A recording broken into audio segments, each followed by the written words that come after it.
Pronto. Boa tarde, queridos. Quero mais uma vez agradecê-los pela participação, tá?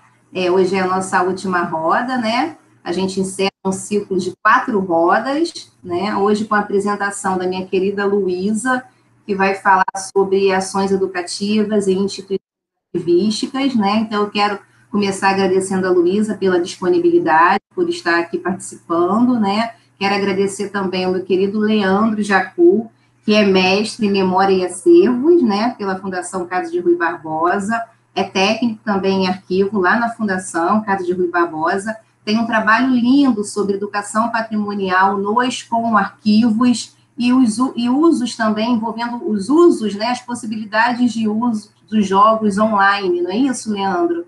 Lindo, quem puder também ler o trabalho dele, eu super recomendo, né? E como o Leandro trabalha numa instituição também, né, arquivística, vamos dizer assim, né, que também tem arquivos, eu achei que seria muito interessante ele estar mediando essa roda, né, em que a Luísa vai estar apresentando justamente essa discussão sobre ações educativas, né, em instituições arquivísticas. Então, quero agradecer mais uma vez ao Leandro, que faz parte do nosso grupo de pesquisa também, né, pela participação, e a todos vocês que estão aqui. Eu estou gravando, tá? Se por acaso alguém for contrário, eu peço que se manifeste, tá? Para a gente poder depois socializar, né? Divulgar, compartilhar com outras pessoas que não puderam participar, tá bom? Então, eu passo a palavra agora ao Leandro. Oi, boa tarde para todo mundo. Queria agradecer a Priscila pelo convite, né? Dizer que é uma satisfação estar aqui nessa tarde de calor no Rio de Janeiro com vocês. É uma satisfação também poder escutar um pouquinho mais da Luísa. Já pude, em alguns momentos, né, assistir algumas das suas falas.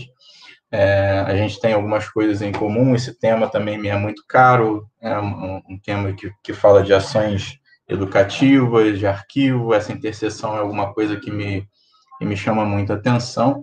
Então, eu tenho certeza que vão ser alguns minutos aqui, algumas horas bem proveitosas. Queria começar, então, só fazendo uma apresentação da Luísa, para quem não conhece. A Luísa é graduada em Arquivologia lá pela Unirio, né, e também graduada em Relações Internacionais pelo Instituto de Educação Superior de Brasília. Atualmente, ela faz o mestrado profissional na Unirio também, o PPG-Arc, né, é um mestrado profissional em gestão de documentos e arquivos, né? E ela também integra o grupo de pesquisa Educação em Arquivos, Experiências e Contextos Plurais. A Luísa vai fazer a apresentação dela e a gente pode combinar aqui, conforme ela for explicando as coisas para a gente, se houver alguma dúvida, se alguém quiser fazer alguma pergunta, as pessoas podem colocar aqui no chat e depois a gente bate um papo legal depois da apresentação dela. Luísa, é contigo, então.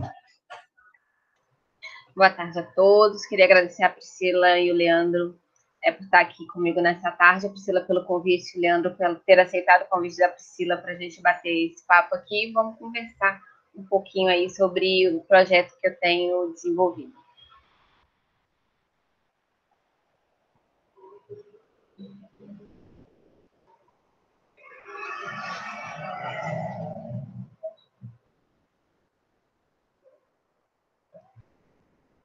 Entrou? A apresentação entrou? Ainda não, Lu, ainda não.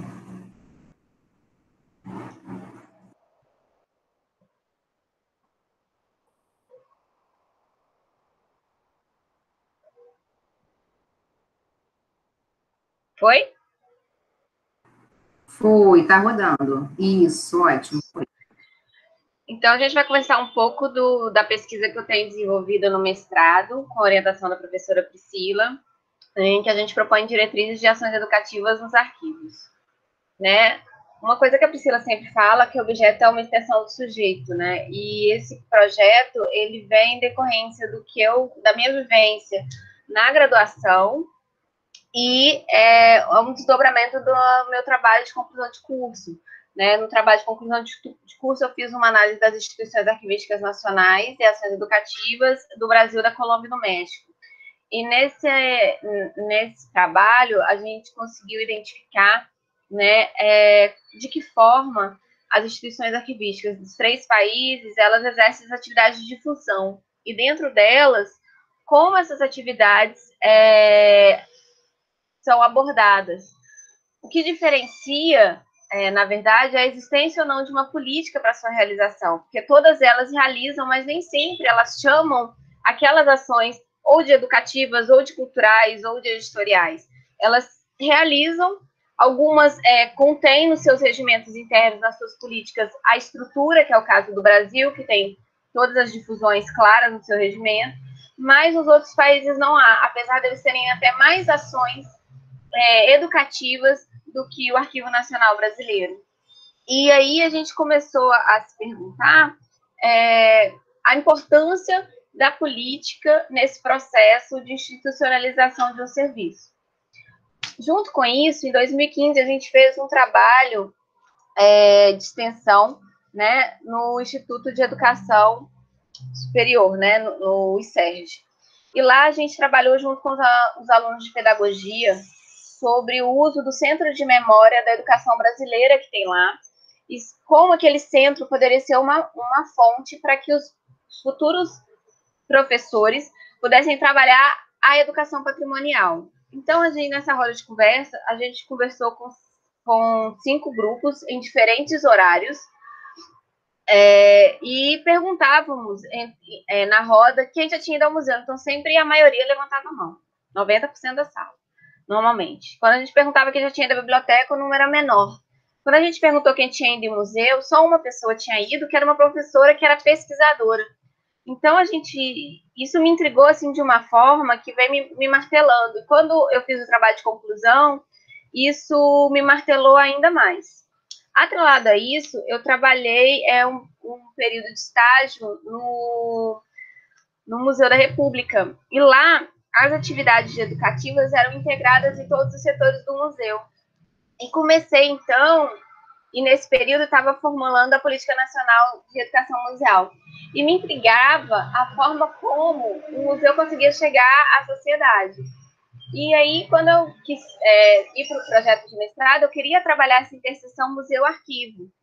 E principalmente no que diz respeito a uma política, porque como que na museologia o processo ele andou e na arquivologia ele é muito parado. Então, eu parti da seguinte pergunta: como a Política Nacional de Educação Museal pode contribuir para uma política de ação educativa em arquivos? Mas a gente viu que isso ainda tinha outras questões que a gente precisaria analisar. Dentro de todo um levantamento que eu fiz, a gente chegou ao seguinte problema: quais são as diretrizes necessárias para a construção de um Plano Nacional de Educação em Arquivo? E aí a gente está partindo de 2 pressupostos, né, que a Política Nacional de Educação Museal pode ser pensada como uma referência para a formulação de um Plano Nacional de Educação, e a análise da formulação e implementação da PNEM, ela abre caminhos para repensar o próprio papel do arquivo na sociedade, ao servir de referência para criar e valorizar ações educativas que aproximem o público dos arquivos, ainda mais nesse período de pandemia, né? Por quê? Eu parto de qual justificativa? Há uma baixa publicação, como o Leandro falou, é um tema muito caro, sobre arquivos e educação. São baixas as publicações. Outra questão é que nós estamos numa era de fake news, negacionismo, lei de queima de arquivos que foi aprovada por outro projeto de lei, né? Nós estamos falando de ações de governo aberto, governança, transparências. E as instituições arquivísticas, né, são custodiadoras dos acervos, que são fontes, né, não fontes probatórias, não questionáveis, mas são fontes que nos levam a refletir as nossas histórias. E a Belotto fala uma coisa que é muito certa, que é nesse sentido de pleno acesso ao cidadão, ao universo da informação, seja de caráter jurídico, trabalhista, militar, previdenciário, econômico, civil, etc., tanto quanto a caráter cultural, social, educativo e de entretenimento, que os arquivos devem se posicionar na sociedade.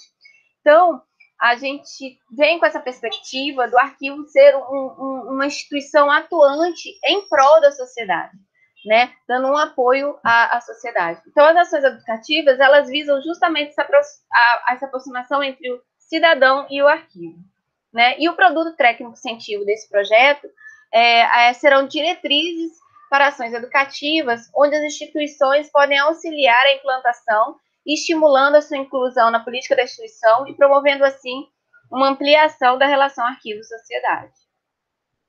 E qual é o meu objeto de pesquisa? O objeto é justamente a PENEM, né? E a gente vai abordar o período, desde que ela começa a ser elaborada, em 2010, no primeiro encontro de educadores do Instituto Brasileiro de Museus, até a sua aprovação em 2007, estendendo mais 2 anos após a sua publicação, para verificar como ela desenvolveu após esses 2 anos.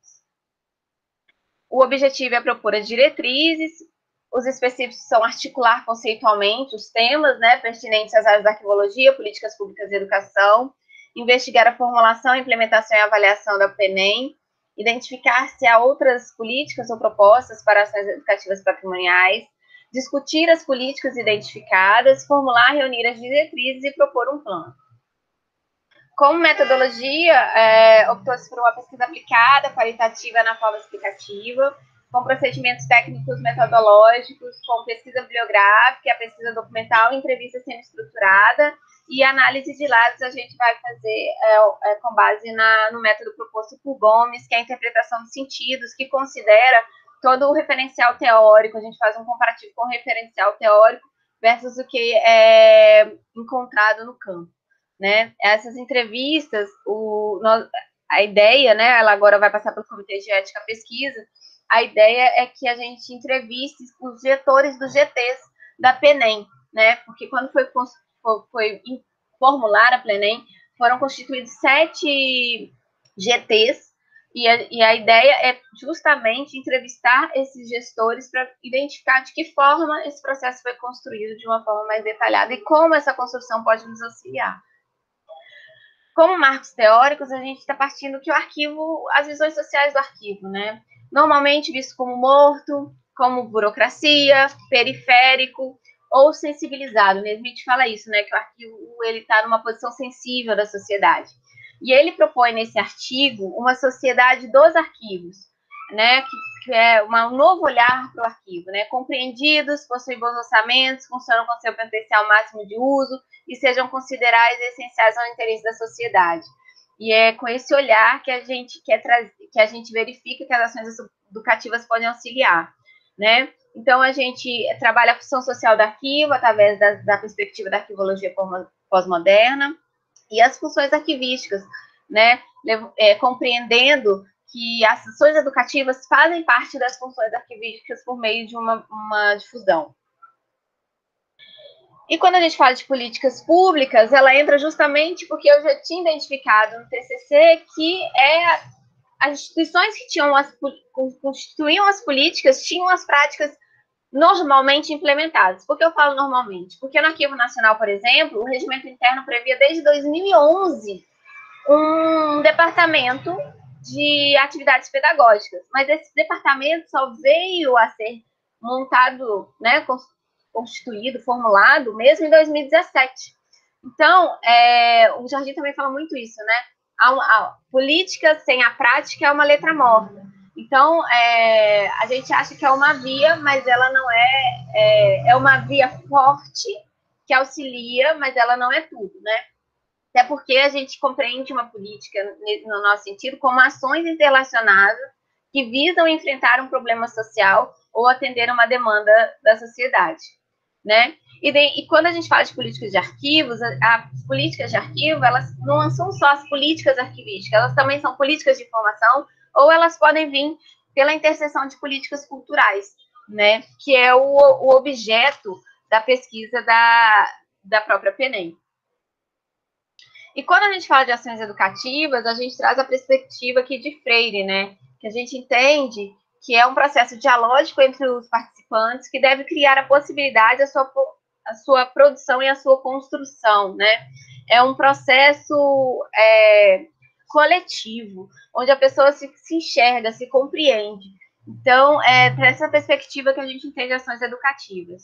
Mas, quando a gente entra para o campo de ações educativas patrimoniais, é um campo de disputa, né? E nesse campo de disputa existem alguns métodos dentro da própria educação patrimonial. Então, a educação patrimonial começa no Brasil nos anos 80, quando a Horta volta do mestrado dela e ela traz o conceito do Heritage Education da Inglaterra, que ela traz para o Brasil, trabalhando junto com Grumber e Monteiro, que é um guia, foi publicado pelo IFAM, que foi muito difundido, são as primeiras práticas patrimoniais que a gente tem no Brasil, que é um processo permanente, sistemático, de trabalho educacional, centrado no patrimônio cultural como fonte primária de conhecimento e enriquecimento individual e coletivo, a partir da experiência e do contato direto com as evidências e manifestações da cultura, em todos os seus múltiplos aspectos, sentidos e significados. O trabalho da educação patrimonial busca levar as crianças e adultos a um processo ativo de conhecimento, apropriação e valorização de sua herança cultural, capacitando-o para um melhor usufruto desses bens e propiciando a geração e a produção de novos conhecimentos num processo contínuo de criação cultural. Trabalhando com ações educativas, Grisboom analisou que essa perspectiva apresentada pelas autoras, elas não compreendiam a mediação dos museus de artes, ou seja, elas não compreendiam de forma geral. Então, ela sugere na sua tese o que ela chama de educação para o patrimônio, né, que são formas de mediação que propiciam aos diversos públicos a possibilidade de interpretar objetos de coleções dos museus do ambiente natural ou edificado, atribuindo-lhes os mais diversos sentidos, estimulando-os a exercer a cidadania e a responsabilidade social de compartilhar, preservar e valorizar os patrimônios com excelência da igualdade. Ou seja, as duas definições, elas são focadas no patrimônio, na compreensão da importância do patrimônio. Cabral achava a perspectiva boa, trabalhou com isso, fez seu mestrado também, analisando a prática no Museu Imperial, mas em 2004 ela trabalha com a tríade Museu, Patrimônio e Educação. E aí ela questiona se as ações não deveriam ser para o patrimônio, sim para o sujeito, né? Então, ela traz uma visão pautada no Freire e no professor Chagas.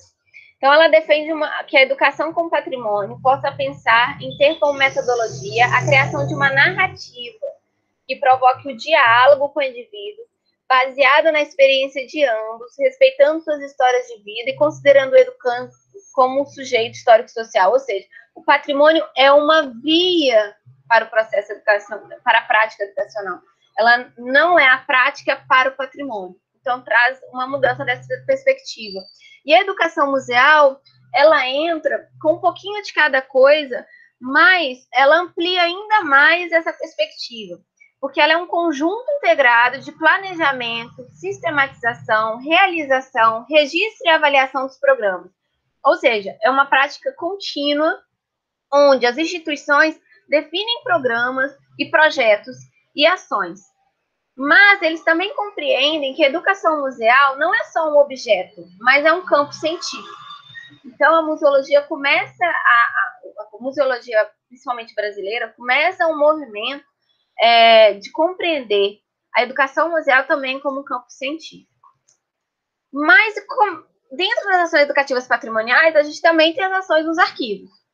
E tem uma pesquisadora canadense, que chama Kochesnet, que ela fez uma pesquisa analisando justamente de que forma os arquivos e os museus compreendem ações educativas. E nessa pesquisa dela, ela identificou que normalmente existem duas linhas de pesquisa. Uma que trabalha o conceito arquivo-escola, que baseia-se no caso francês. Uma outra sobre ação educativa como integrante de ações culturais, que é uma tendência que ela identificou na literatura e nas práticas da América do Norte e alguns países europeus, como Espanha, Alemanha, também trabalham muito essa perspectiva. Quando a gente vem para o Brasil, a gente identifica que essa prática já acontece desde a década de 20, né, no Arquivo Público Mineiro, quando começam para as aulas para a mocidade. Mas a discussão mesmo de colocar, trazer isso para a área da arquivologia, ela só começa nos anos 90 por Belotto, né? E a Belotto sugere que, para que possamos fazer ações educativas nos arquivos, a gente se espelhe nas práticas dos museus, visto que o objetivo final do arquivo e do museu é o mesmo, né? É o contato entre o cidadão e a sua herança cultural. E ela fala que os trabalhos podem ser tanto do público escolar quanto do público em geral. E quando eu comecei a analisar a literatura mais aprofundada no Brasil, do que a gente tem de publicação, eu consegui identificar duas abordagens não excludentes, né? Uma abordagem que é a que vem inspirada do museu, que é a educação patrimonial, né? Que foi uma perspectiva, inclusive, que o Leandro adotou, né? Que eu trouxe a definição de Fratini, né? A educação educativa patrimonial é essencial para a preservação, a legitimação do patrimônio público pertencente a uma cidade, estado e nação. Essa prática está relacionada diretamente com a formação dos cidadãos, com o exercício da cidadania, da democratização e apropriação da cultura, na qual o patrimônio documental está inserido. A ação educativa em arquivo mostra-se uma ferramenta importante no contexto social brasileiro para um aprendizado diferenciado. E, mais recente, a gente tem a proposta da professora Koyama, que é a educação para sensibilidades, né? Ela se baseia nas contribuições do Walter Benjamin, e a educação pela sensibilidade, ela compreende um processo de aprendizado pela experiência, né? Onde a temporalidade não é uma questão certa colocada, porque a experiência leva a uma reflexão entre passado e presente e futuro, e que esse encontro ele propicia ao participante produzir múltiplas narrativas históricas, né? Esse é um trabalho que a professora Koyama desenvolveu na sua tese e tem difundido nos últimos anos. Dentro dessa perspectiva, a gente também entende que precisamos, assim como na museologia, definir uma linha de teorias de aprendizagem do desenvolvimento cognitivo para o desenvolvimento humano, eles adotaram Freire. E o IFAM adotou Vygotsky. E a Gouveia, uma pesquisadora portuguesa, quando verificou arquivos e educação em Portugal, identificou que a educação humanista de Freinet seria a melhor perspectiva, como falamos de ações educativas nos arquivos. E eu entendo, quando a gente fala de ações educativas, a gente precisa entender ou questionar qual a teoria, de que forma, qual é a abordagem nós vamos trabalhar, assim como foi feito nas outras áreas, né? A gente tem que trabalhar com essa contribuição. Então, o projeto, ele trabalha em 4 eixos, né? Arquivologia, educação, museologia e políticas públicas, e todas elas se relacionam com a ação educativa no arquivo. Como a pesquisa ainda está em desenvolvimento, ações educativas com, a gente ainda não entrou nesse mérito, acho que ainda vale uma discussão teórica, principalmente da parte educativa, e analisar de forma mais calma qual seria a melhor sugestão no caso dos arquivos, mas está provisoriamente como ação educativa no arquivo, né? Então, dentro da educação, a gente fala de ações educativas patrimoniais, teorias de aprendizagem, desenvolvimento cognitivo, desenvolvimento humano. Na museologia, a gente vai beber da área da educação da museologia, que é um dos pilares da museologia e da educação museal. A políticas públicas, a gente trabalha com políticas culturais de informações e políticas arquivísticas. E na arquivologia, arquivos, função social, funções arquivísticas e difusão. Então, como resultados parciais que a gente já tem até agora, né? Ainda é claro, assim, em vários autores, que o arquivo ainda tem uma posição distante na sociedade, né? Outro ponto é que quando a gente fala em políticas culturais, o contexto de criação da PENEM foi um período de exceção. Porque quando a gente olha a história das políticas culturais nacionais, elas são pautadas por políticas pontuais, segregadas e geralmente acontecem em períodos ditatoriais, tá? E a criação da PENEM, que foi de forma extremamente democrática, foi um período de exceção. Foi o período do governo Lula que propôs a criação do Plano Nacional de Cultura, e através dessa criação do Plano Nacional de Cultura, os arquivos também foram favorecidos. Teve o Plano Setorial de Arquivos, e dentro do Plano Setorial de Arquivos, a gente tem um dos objetivos que é justamente desenvolver uma política nacional de educação patrimonial em instituições arquivísticas e centros de memória e documentação, integrando o MINC, MEC e demais ministérios e secretarias. Então, a política está muito correlacionada às políticas já existentes. A gente traz uma contribuição de auxiliar essa discussão, né?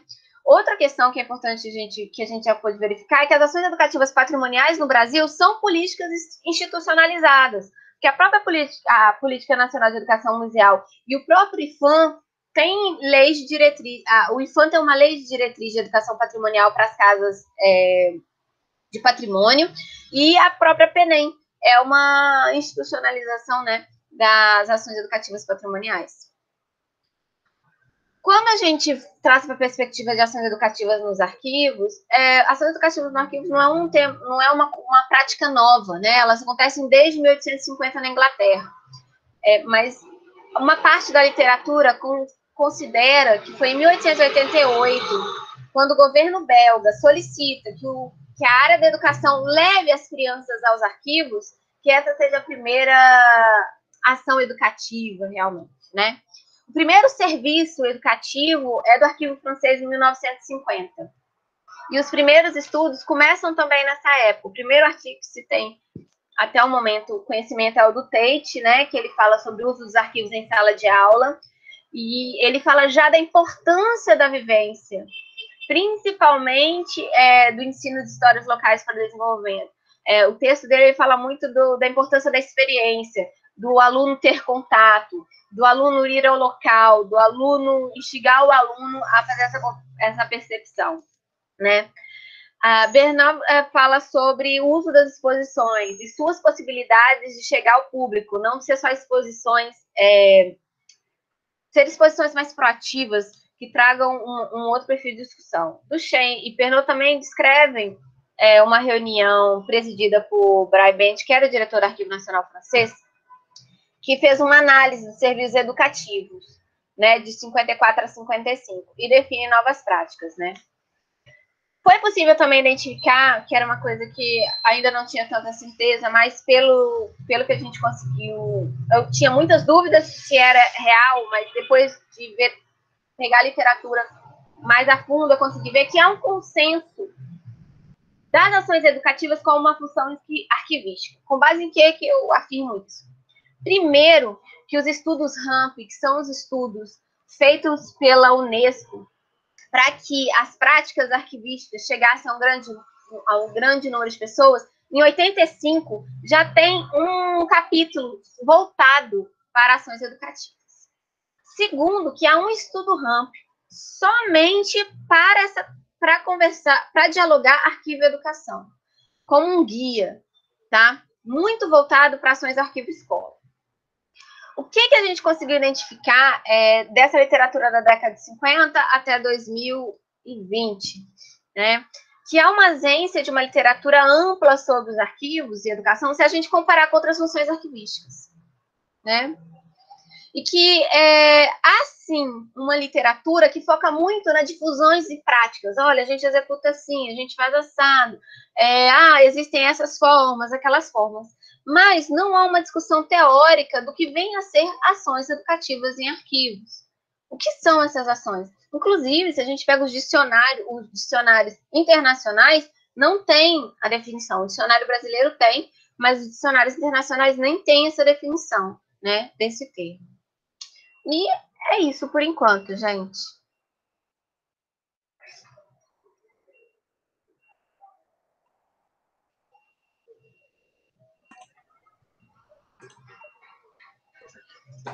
Obrigado, Luísa. Bem legal sua pesquisa aqui. Enquanto o pessoal pensa aí no que foi dito e coloca para a gente as dúvidas, eu fiquei anotando algumas coisinhas aqui que achei interessante, né, em alguns pontos assim que você tocou, que eu achei interessante. Primeiro, essa coisa da dianteira do museu, né, nesse processo de educação do patrimônio, né, eles estão muito na frente da arquivologia, e a gente consegue ver isso de várias maneiras. Você tocou aí na PENEM, né, mas essa invisibilidade, por exemplo, no arquivo, ela passa, por exemplo, pelo fato do CONARC hoje, por exemplo, não ter nenhuma resolução dentro do conjunto de resoluções lá que eles têm que tratem justamente da questão da educação no arquivo, né? Vai achar lá um monte de resolução tratando dos mais vários temas, mas em relação ao arquivo há um silêncio incômodo e absoluto, né? Uma outra coisa que eu achei legal foi você trazer o plano setorial de arquivos, e aí, assim, meus olhinhos brilharam, porque eu participei não do momento da confecção do plano, mas depois eu passei a coordenar justamente o colegiado de arquivos lá em Brasília, na época da existência do MINC ainda, né? E a gente aprovou já nessa coordenação, né? O plano já estava pronto, mas precisava ser aprovado no plenário lá. E foi uma luta bem legal para a gente fazer constar isso no plano, porque é um documento que, de fato, institucionaliza, né, dá visibilidade à questão da educação relacionada ao patrimônio arquivístico, né? Uma outra coisa também que achei bacana, né, e que me levou a pensar aqui, eu cheguei a tratar um pouquinho disso na minha dissertação, mas não me aprofundei muito, mas é que uma mudança, né, uma aproximação, né, do arquivo com a sociedade envolve também necessariamente uma mudança no perfil da formação do arquivista, né? O arquivista, durante muito tempo, ele teve muito naquela função ali passiva de receber uma demanda e dar conta de dar o acesso ao documento, e era isso, era basicamente isso. Na medida em que a gente propõe, né, que o arquivo esteja mais próximo da sociedade, a gente vai ter que formar um profissional que esteja assumindo algumas outras habilidades que não só essas que são... E é preocupante também, por outro lado, porque até onde eu sei, nos cursos de graduação, acho que tem, sei lá, um curso só que tem alguma disciplina que esteja diretamente formada, esteja no currículo oficial, assim, para tratar desse aspecto da formação do arquivista. Assim, tem bastante coisa assim que eu fiquei prestando atenção no que você disse. Por exemplo, quando você fala do Naismith, né, dele, da Sociedade dos Arquivos, né, isso eu estava, inclusive, conversando lá na mesa redonda, lá no... A gente tem uma série de ideias lá na Fundação Casa Rui, e muitas delas a gente não consegue tirar do papel justamente por toda a questão política e orçamentária que tem passado o país nos últimos anos, né? A gente tem um problema lá, e não é específico da Fundação Casa de Rui Barbosa, é uma coisa que vem acontecendo aí já há algum tempo, de diminuição drástica do orçamento. Então, a casa, o que a casa lá recebe hoje em dia é basicamente para dar conta da existência dela. Os projetos que a gente conseguiu levar adiante sempre vem ali de uma coisa de uma emenda parlamentar, um dinheiro de um edital que aparece, e mesmo isso tem sido minguado ultimamente, né? Então, assim, pelo menos do ponto de vista das instituições públicas, desenvolver esses tipos de ação e, ao mesmo tempo, fazer com que isso não seja uma ação isolada, mas que seja um programa dentro da instituição, tem sido cada vez mais difícil, né? E mais uma outra coisinha que eu anotei é que, assim, você toca muito bem nessa questão da institucionalização, está institucionalizado, tem uma série de políticas e documentos. Eu fiquei lembrando aqui que, lá em 98, já nos parâmetros nacionais curriculares, a educação patrimonial também já está prevista, né? Então, é só para complementar ali a informação. Enfim, bem legal, assim, a tua pesquisa. Fico torcendo para que você acabe logo, que você tenha aí os resultados mais consolidados, assim, para a gente poder trocar mais figurinhas. Bem interessante. Vou só comentar algumas coisas do que você falou. Sobre o CONARC, a invisibilidade eu não vou falar só das ações educativas, mas quando fala cultura, o Arquivo Nacional sai correndo para um lado. É impressionante. Por mais que na gestão de 2017, verifique, o arquivo começa a ter uma rede social mais fortalecida, começa a fazer propagandas, começa a divulgar principalmente o acervo fotográfico e o audiovisual como uma forma de chegar à sociedade, há uma barreira interna ainda muito grande por causa da formação do profissional que está lá. É um processo, né? Eu acho que é uma instituição que trabalhou 30 anos de uma forma, passou um período caótico e tal, acho que é 2 anos, 1 ano, 2 anos que a Neide está lá, que agora as coisas começam a se reestruturar, mas ela também tem um foco muito voltado no processo de digitalização, Mas, uma coisa interessante é que no planejamento estratégico do AN, por exemplo, agora a área da educação consta lá como uma das metas, eles têm metas, então, assim, ela não tem tanta visibilidade, mas ela não está ausente também, que é um ponto importante para uma mudança cultural. Né? Acho difícil a gente conseguir chegar no CONARC, porque agora o CONARC está trabalhando com uma perspectiva de câmaras provisórias, né? Monta um grupo, um trabalho e retoma, que eu acho uma perda para o próprio CONARC até esse processo. O plano setorial de arquivos, eu aí não entendo, porque a área também nega muito ele, assim, porque ele, se fosse muito bem trabalhado pelo Arquivo Nacional, muita coisa andaria. Porque ele não fala só da questão da área cultural, ele trabalha o profissional, ele tem uma riqueza, ele trabalha desde a graduação até a chegada à sociedade. Então, eu não entendo o porquê que há uma negação, uma invisibilidade do plano, de discussão do próprio plano. E se a gente vê o plano setorial, se a gente vê também o plano de cultura, ele também fala muito dos arquivos em várias perspectivas. O próprio Plano Nacional de Cultura, ele traz também várias perspectivas. Uma coisa que me intriga nessas políticas culturais é não usar a palavra arquivo, só usar a palavra documentos. Isso me intriga profundamente, né?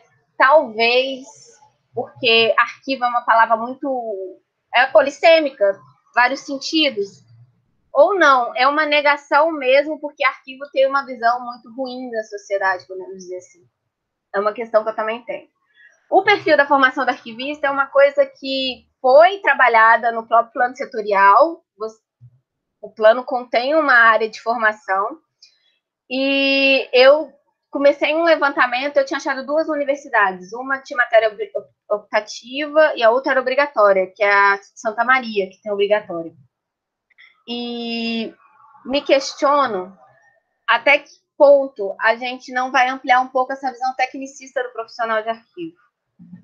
Porque o mundo mudou, a pandemia obriga uma mudança da própria perspectiva do arquivo. A semana desse ano de arquivos teve uma perspectiva na difusão e nas ações educativas e nessa perspectiva, mas assim, eu não vi uma discussão ampla sobre isso, vejo mais uma euforia de tentar aparecer do que de construir uma visão clara e pautada na sociedade. Acho que é mais assim, quantas views eu consigo, como é que eu apareço, vou falar que eu digitalizei não sei quantos arquivos, mas como você faz um crescimento linear junto à sociedade. Também não vejo se a gente não trabalhar o currículo também. Não vejo outra forma.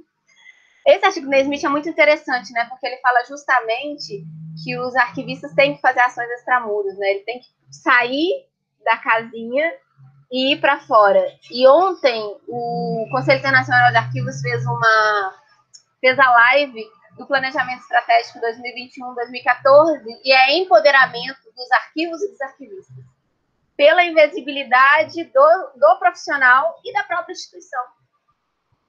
Então, eles começam agora um trabalho sólido de reestruturação do Conselho para que ele seja também mais acessível para os próprios profissionais e trabalhar. Então, essa questão que a academia está discutindo há um tempo, agora que a gente começa a ver ações reais começarem a se direcionar. Mas eu ainda não vejo a academia movimentar para mudar um pouco essa estrutura acadêmica.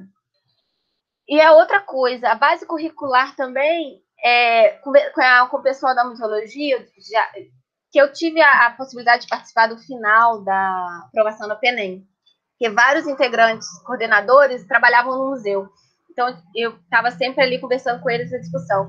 E eles têm também dificuldade de trabalhar com a base curricular no próprio museu. Ou seja, o MEC ele realmente dá uma distanciada para fazer a integração dos processos. É muito interessante.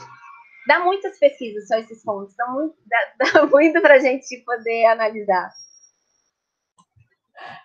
Só rapidinho, então, só para informar, né, essa questão do plano setorial de arquivos, na verdade, o plano setorial de arquivos, ele nasce dentro dos colegiados setoriais do Ministério da Cultura. Então, o Arquivo Nacional, ele nunca participou enquanto liderança.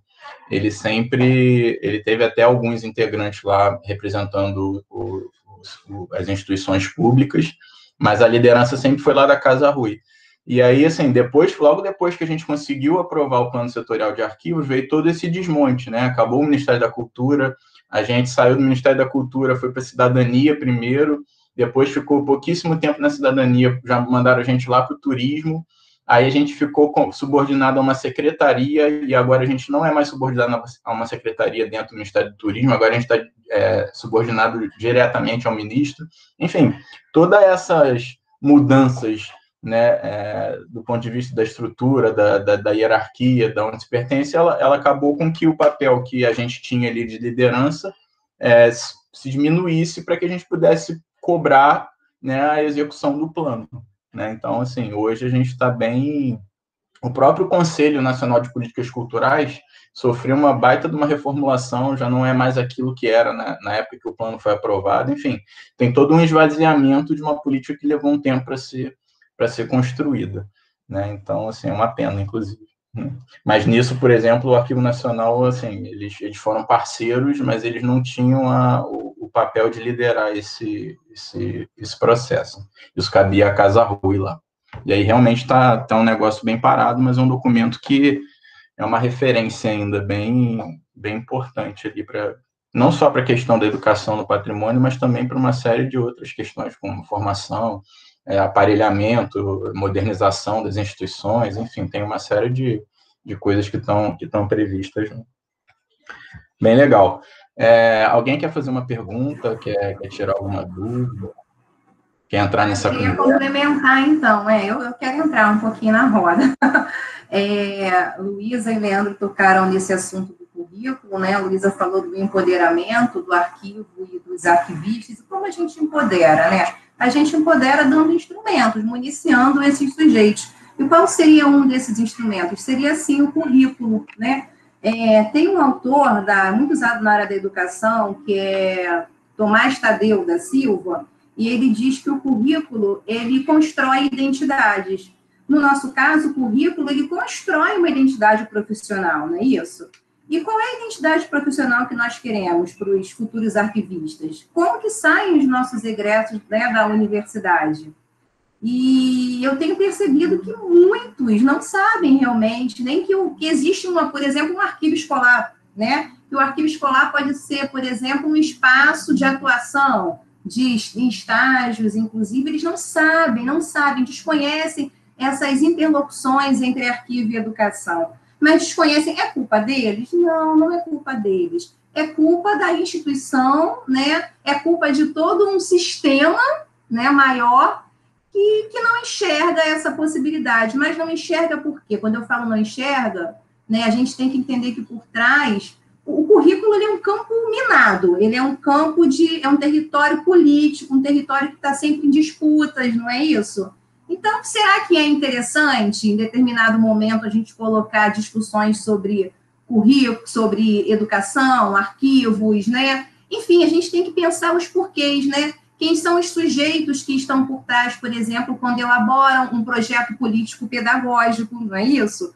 Porque antes da gente ter um currículo, a gente tem um projeto político-pedagógico, né, que contempla, por exemplo, qual é o perfil de profissional que eu quero. Então, se naquele projeto político-pedagógico eu não tenho nada que mencione, que indique, que seria interessante um profissional também com essa especificidade, isso vai refletir no segundo momento, que é o currículo, que é a matriz curricular.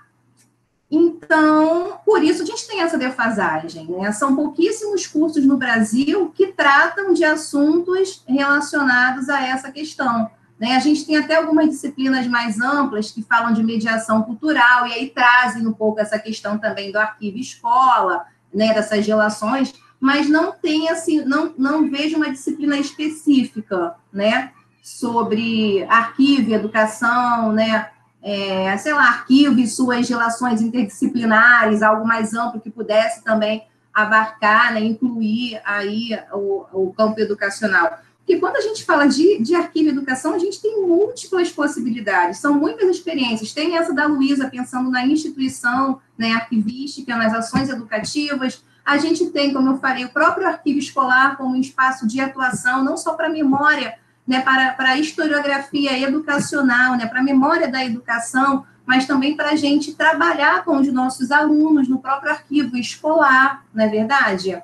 A gente tem muitas experiências. E é uma pena, porque os nossos alunos saem da graduação sem saber, né, acerca dessas possibilidades. A gente percebe que tem uma discussão até maior sobre o uso dos arquivos na educação, na pedagogia, do que propriamente no arquivo. É uma grande pena. E aí, assim, nesse sentido, eu venho lutando bastante, né, com os projetos, agora com um grupo realmente que está, né, cadastrado no CNPq, na tentativa de mostrar o quanto é importante a gente discutir essas ações, né? É muito importante. E é um trabalho, eu digo assim, de resistir, né? Porque a educação está sempre sendo colocada à margem, e o arquivo, de certa forma, também, né? Então, mas enfim, mas eu acho que é isso, a gente tem que trabalhar bastante, né? As rodas que a gente vem fazendo, os trabalhos que vêm sendo desenvolvidos também no âmbito da graduação, né? A maioria dos alunos que escreve sobre o assunto, né, são alunos que participam do grupo, participam do projeto, e aí despertam interesse pelo assunto. A Luísa, por exemplo, a Luísa é um exemplo disso, né? A Luísa participou ainda na graduação, ela era colaboradora do projeto de extensão, que a gente tinha um grupo de estudos, né, onde a gente discutia as questões relativas a arquivo e educação, e tinha um projeto de extensão, mas não tinha um grupo, né, no CNPq cadastrado, um grupo de pesquisa forte, assim, né, mas eu acho que só o fato de já estar no CNPq, isso já representa muito, né, então a gente não tinha, mas a Luísa, ela começou como colaboradora, estou vendo também a Tarsila, que está participando, estou muito feliz, Tarsila, com a sua presença aí, participou também, e elas fizeram um trabalho no Centro de Memória, lá do Instituto de Educação, como a Luísa falou. Lá no Instituto, para quem é da pedagogia, está aqui participando também, é muito interessante, porque eles têm um centro de memória maravilhoso, que contempla tanto um arquivo, quanto museu, quanto biblioteca, né? E tem o mobiliário da época, sabe? De quando começou o Instituto. Então, assim, e o próprio prédio do Instituto, né? É um patrimônio para a gente. E aí a Luísa e a Tarsila fizeram oficinas com os pedagogos, com os futuros pedagogos, porque lá no Instituto de Educação tem a Faculdade de Educação também e Pedagogia, né? Então, a minha preocupação era, assim, o que esses futuros pedagogos sabem sobre educação e arquivos? Será que eles sabem alguma coisa? Essa era a minha preocupação. E aí, Tarsila e Luísa e outros alunos também fizeram oficinas com esses futuros pedagogos. E aí a Luísa se impressiona quando pergunta, quem já foi a museu? Muitos levantam a mão. Quantos foram à biblioteca? Quantos já foram a um arquivo? E aí só um levanta a mão. Né? Então, isso causou impacto na Luísa, e movida por essa inquietação, né, a Luísa começa a querer estudar sobre o tema. E aí, na graduação, é por isso que eu sempre falo, como eu falei ontem, né, Luísa, na aula de metodologia, o objeto, ele é uma extensão do sujeito, ele surge a partir de uma trajetória nossa, né? Não tem como o aluno falar para mim, eu não sei o que escrever, professora, me ajuda. Eu falo para ele, querido, eu também não sei, porque tem que surgir a partir da sua experiência, não é? É assim que as coisas funcionam, porque só assim a gente passa a ter, é o que eu falo para os meus alunos, tesão pela pesquisa, a gente tem que ter tesão pela pesquisa. Se é uma pesquisa que não tem nada a ver, que está dissociada da minha realidade, eu não vou ter tesão pelaquela pesquisa. Então, o que me move, né, é esse tesão, é esse prazer que eu tenho pela minha pesquisa, que faz parte da minha experiência de vida enquanto sujeito, não é verdade? E aí a Luísa começou a escrever, né, quis escrever sobre instituições arquivísticas, fazendo essa comparação com Colômbia, México e Brasil, ainda no TCC, né? E aí depois Luísa passou, nesse meio tempo, a Luísa passou também a participar, né, Luísa, de alguns grupos na área de museologia, a ter uma inserção na área de museologia, E aí ela termina a graduação dela e resolve escrever, né, o projeto dela para o mestrado, pensando, né, nessa possibilidade de por que não termos também, efetivamente, porque até tenha, né, como vocês disseram, tá, já consta lá no... Ai, gente, eu até esqueci, como... No que você participou, Leandro? Plano setorial. Isso, já consta lá, né, um plano, mas como ajudar a colocar esse plano em prática? O que precisa, né? Porque na museologia a gente vê isso claramente, né? Mas na arquivologia não. Então, de que modo o que já existe na museologia, esse plano da museologia, pode ajudar, né, na arquivologia a colocar em prática, né, o que já foi falado, né, mas que até agora a gente não vê isso na prática, isso não aparece para a gente. Então, o trabalho da Luísa caminha nessa direção, né? Ela vai estudar, já vem estudando o Plano Nacional de Educação em Museus, né? E aí agora ela vai passar o trabalho dela pelo Comitê de Ética e Pesquisa, porque ela quer fazer entrevistas, né, com os sujeitos, com os atores que participaram dos GTs, né, para esse plano, para que esse plano pudesse acontecer, né, eles tiveram que dividir em grupos, em GTs, e aí ela quer trabalhar quer entrevistar essas pessoas que tiveram participação, né, na elaboração desse plano, de modo que possam contribuir também para a gente pensar essa elaboração, né, desse plano, essa efetivação de um plano também na área da arquivologia, muito importante, né? Então, nesse sentido, o trabalho dela, de mestrado, vai ser um produto técnico-científico, né? Onde ela vai apresentar diretrizes, possibilidades, para, de fato, colocar esse plano em prática. É isso. Eu acho que a gente tem... Muito essa discussão de currículo que você iniciou, isso é uma coisa que eu gosto muito, né? Porque o meu trabalho do mestrado, embora não tenha sido específico em arquivologia, mas foi sobre currículo, é algo que me incomoda muito, né? Me incomoda muito. E eu acho que tem uma dissertação que foi defendida há pouco tempo, da Bia, Beatriz Bittencourt, lá do PPG Arc, e a Bia fez, eu fui orientadora do trabalho dela, o Eliezer orientou. O trabalho dela ficou muito bom, e ela fez uma pesquisa entre formação, atribuições, competências e mercado de trabalho. E aí, ao final, ela faz 9 recomendações voltadas para essa tríade, né? Formação, atribuições e mercado de trabalho. E uma dessas recomendações é justamente a incorporação, né, do tema educação patrimonial, educação em arquivos, no currículo da arquivologia. Então, vale a pena também, para quem tem interesse, dar uma lidinha nesse trabalho da Bia, porque é bem específico sobre o currículo. E aí ela traça a história do currículo, e aí fala também do surgimento da arquivologia, né? Por que a gente tem um pouco esse perfil técnico ainda, porque isso tem a ver com a nossa história, né? É bem interessante, vale dar uma olhadinha. É isso. Então, a gente tem uma série de desafios aí para superar, né?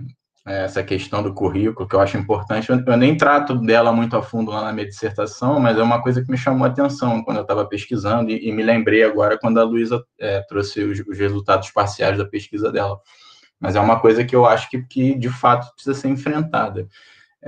E aí, assim, além do currículo, a questão orçamentária das instituições, a questão de recursos humanos, uma série de coisas que precisam ser enfrentadas para a gente conseguir, né, tornar isso não coisas que sejam eventuais, mas que sejam façam parte de programas dentro das instituições.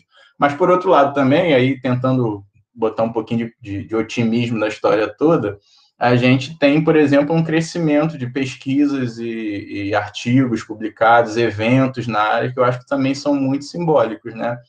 Dos anos 2000, principalmente, para cá, isso tem sido uma coisa bem mais, né, desenvolvida, né? Eventos científicos, até a pesquisa da Luísa agora, a minha em 2018, né? Tudo tratando aí desse métier. E os eventos também têm proliferado. Então, assim, é um cenário que joga uma luz, né, que faz com que a gente, né, não perca as esperanças. Na verdade, eu acho que a gente consegue começar a caminhar aí para fortalecer esse viés, essa importância dessa interseção entre educação e arquivos. Quer dar uma palavrinha final, Luísa? Quero. Eu acho que é importante essa discussão, porque, assim, a área, internacionalmente, compreende a função educativa como uma atribuição arquivística. Eu não sei até que ponto essas práticas também, porque o que eu já consegui ver? Que há uma repetição do modelo francês universalmente. Todo mundo pega aquela cartilha e replica. Mas qual a eficiência também dessa prática, entende? Porque, assim, se ela está sendo feita desde a década de 50 e a gente ainda continua invisível, tem alguma coisa nesse processo que também não tá certo. Precisa ser repensado, né? Então, eu acho que a gente começar a pesquisar, tentar compreender de forma mais ampla, é o primeiro passo para a gente conseguir mudar as práticas.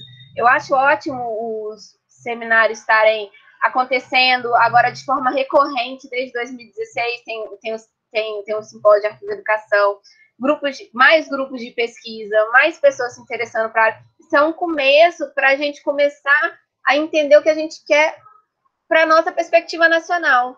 Porque a gente também tem uma mania brasileira de importar modelos. E a gente tem uma perspectiva totalmente diferenciada. Então, acho que essas pesquisas, a própria pesquisa da Bia, quando critica o currículo, a própria pesquisa da Fernanda, que fala, dá um olhar, uma visibilidade sobre o arquivo escolar, que ele é um arquivo, trazendo, a gente começa a trazer essas interfaces, a gente começa a entender mais o objeto arquivo, e de que forma esse objeto ele pode criar relações com a sociedade, não só através da educação. Mas eu acho que é um caminho. Assim, eu sou otimista, apesar do governo atual, eu sou otimista. Também eu acho que a gente tem que ir perseverando nessas discussões. Ótimo, bem legal. Então, gente, mais alguém quer comentar alguma coisa, quer participar? Leandro, eu só pedi aos participantes que escrevam o nome aqui no chat para emissão de certificado depois, tá? Sim, claro.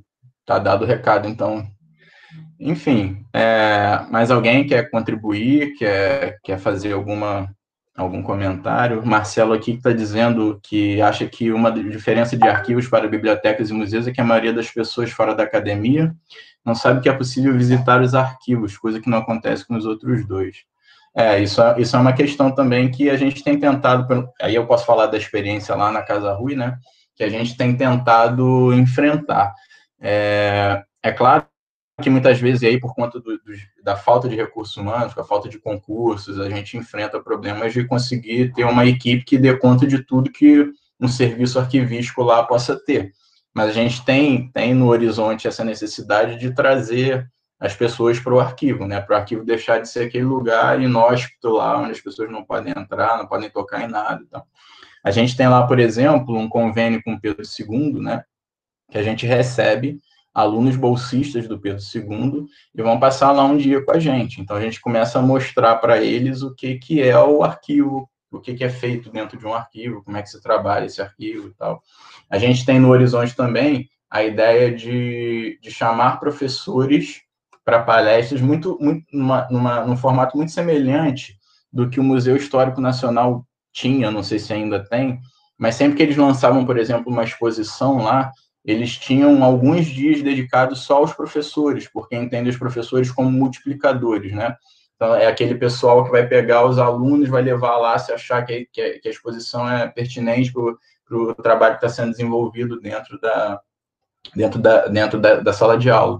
Então, assim, a gente tem algumas coisas no horizonte, muitas delas a gente não consegue colocar em prática por conta de fôlego, né? Mas de gente para fazer, né? Mas a gente tem mais ou menos, a gente sabe, eu concordo contigo, Marcelo, e acho que a gente precisa mostrar isso também, fazer do arquivo um lugar também para ser usado, né? Não ter essa barreira que existe hoje. Só para complementando, é interessante que se a gente analisar os números do Arquivo Nacional da área de educação, em 2017, quando começou, as meninas não conseguiam sensibilizar as escolas ao redor para irem ao arquivo. Hoje, a lista de espera em algumas atividades feitas. Então, assim, é um trabalho de formiguinha, né? A Priscila, acho que sua irmã, né, Priscila, teve uma experiência que os alunos saíram super empolgados do Arquivo Nacional também, né? Não, então, eu ia falar justamente sobre isso, porque eu acho que é muito importante. É importante com os professores, que são multiplicadores, é importante, mas eu vejo também que eles estão fazendo atividades muito bacanas com as crianças. E eu acho que trabalhar com criança, nossa, assim, imagina, a criança, e são atividades lúdicas, né, que a Cláudia vem desenvolvendo, não agora por conta dessa questão toda da Covid, mas, assim, atividades lúdicas, bem lúdicas de desenho, voltada para a arte também, lá naquele pátio lindo do arquivo, e a criança sai dali com uma memória afetiva, sabe? Então, isso para mim é o máximo, com certeza com vontade de voltar, porque aquele espaço ali é um espaço de prazer, é um espaço bacana, né? É diferente de uma pessoa, de um sujeito que nunca ouviu falar, nunca entrou num arquivo, ele já vai olhar aquele prédio assim, já vai achar, meu Deus do céu, o que será que tem aí, né? Então, quando você começa desde pequenininho, você cria essa memória, esse laço, é um laço, né? Isso é muito bacana, porque a criança já cresce com outra visão do que é o arquivo, né? E com certeza multiplicando isso para os outros também que não puderam ter essa mesma vivência, né? Não, o arquivo é legal, você já foi no arquivo, olha, fala para o coleguinha, olha, eu fui no arquivo, olha, aí o pai do coleguinha, não, eu vou levar o meu filho também, então essas coisas vão, é uma rede, né? Então, eu acho muito bacana a gente trabalhar com os professores, é muito legal, porque são multiplicadores, trabalhar com qualquer público, mas eu acho que o público infantil, a gente não pode perder essa dimensão. Analisando as práticas internacionais, por exemplo, eles fazem noite no arquivo, né? É muito interessante, partindo dessa mesma perspectiva, né? Noite no museu. Enfim, eu acho que tem várias ações que a gente começa a ver sair um pouco da só exposição, bota exposição online, mas trazer mais. O seu próprio trabalho com jogos já traz uma outra perspectiva sobre um tema que nos é muito caro nacionalmente, que é a escravidão. Traz o aluno numa outra perspectiva. Eu acho que esse é o caminho. E de um modo, através de uma forma lúdica, né? Porque eu acho interessante essas estratégias que a gente pode usar para poder atrair, né? E o lúdico, nossa, quem não quer aprender por meio, né, de algo prazeroso, de algo lúdico? O Marcelo, que falou agora, que fez essa colocação, ele é o colaborador do nosso projeto de extensão. E Marcelo tem ideia de trabalhar com jogos, sabe, Leandro? Até falei com ele já mandou um desenhozinho de bolso do TCC, um dele, e eu falei com ele, você precisa dar uma lida também no trabalho do Leandro. E depois até vou colocar ele para conversar também um pouquinho com você, né? Mas é TCC1. Então, eu acho bacana a gente ter mais trabalhos nessa direção, né? E Marcelo é da área também de sistemas de informação, então é algo que ajuda também nesse sentido, né? Da TI, né, Marcelo? Acho que é TI, então ajuda também. E aí depois eu vou colocar, olha, ele colocou isso que eu ia falar, eu acho que os jogos patrimoniais são uma excelente forma de aproximação com as pessoas, creio que isso poderia ser mais explorado, que é justamente o trabalho do Leandro, então eu acho que depois vocês podem também trocar algumas figurinhas nesse sentido. A gente já começou a se falar um pouquinho já, ele já me procurou. Que bom, porque eu já tinha falado com ele sobre você, que ótimo, então, fico feliz. Bem, gente, é isso. Aqui, vamos lá. O mais interessante Deuceni. O mais interessante é que o arquivo conta parte da história das pessoas, das instituições, da sociedade, e a grande maioria das pessoas não tem noção da existência da qual faz parte. É bem isso. Eu sou professor também, e já estou há 15 anos aí trabalhando com ensino fundamental e ensino médio, e nos últimos anos eu tenho dado uma forcinha na secretaria também, né? Então, eu tenho lidado mais de perto com os arquivos escolares. É isso, a gente não tem ideia de como tem direito garantido ali se os arquivos eles estão... É verdade.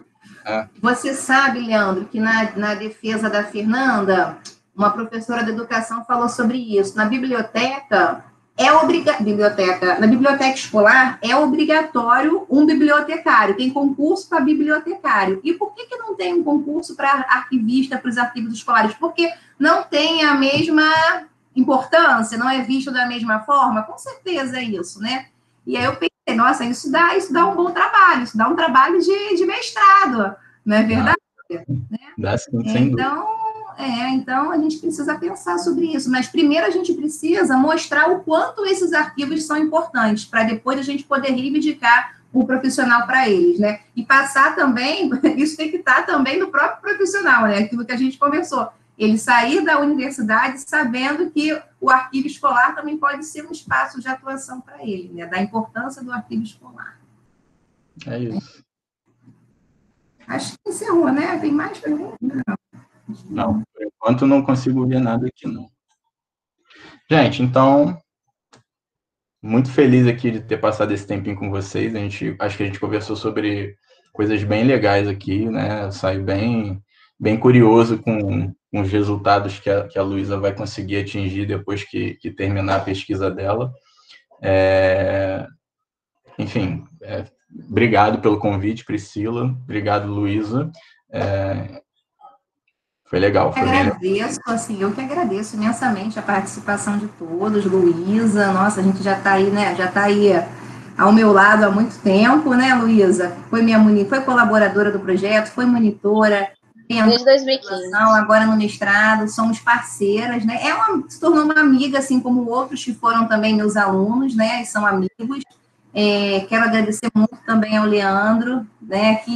Nossa, o Leandro foi assim... Eu fiz contato com ele e foi fluindo, né, Leandro? De repente, quando eu vi o Leandro já estava no grupo, participou do seminário, aquele seminário que eu fiz, o primeiro, que eu quero fazer outro ano que vem, quero ver se eu faço de 2 em 2 anos, e ele já estava engajado no grupo, né? Fico muito feliz também por isso. Enfim, eu acho que para o ano que vem vamos ter outras rodas, né? Outros alunos que vão entrar também no mestrado, outros TCCs também vindo aí, bem legais, né, pessoal com fôlego bacana, e isso com certeza vai se desdobrar em outras rodas de conversa. Então, vamos nos ver, se Deus quiser, ano que vem de novo. Quero agradecer mais uma vez a todos pela participação, muito bom ter vocês aqui, compartilhando, né, enfim, saberes, dividindo um pouquinho com a gente, mesmo nessa tarde, como o Leandro falou, de sol, essa tarde quente, mas estão aqui conversando com a gente sobre arquivos e educação. Quero agradecer também ao Marcelo, não posso deixar de agradecer, que é o meu apoio, né, Marcelo, operacional, me ajuda bastante. E Marcelo agora vai tirar uma foto da gente, então eu gostaria que vocês abrissem as câmeras, se possível, quem quiser aparecer na foto, né? E Marcelo está montando um blog, depois nós vamos colocar todos os vídeos, né, das rodas no blog, tá? Porque eu estou estimulada esse final de período e tudo, o Marcelo já começou a fazer, mas tem alguns detalhes que a gente precisa acertar ainda, né, Marcelo? Mas eu acho que para o mais para o finalzinho de dezembro, início de janeiro, já deve estar no ar aí para vocês. A gente vai compartilhar, tá bom? Obrigada e uma boa tarde. Vamos tirar uma foto? Tira, Marcelo. Foi. Valeu, gente. Obrigada. Gente, obrigada, viu? Obrigada. Muito obrigada, gente. Boa tarde. Tchau. Obrigada, meninas. Tchau.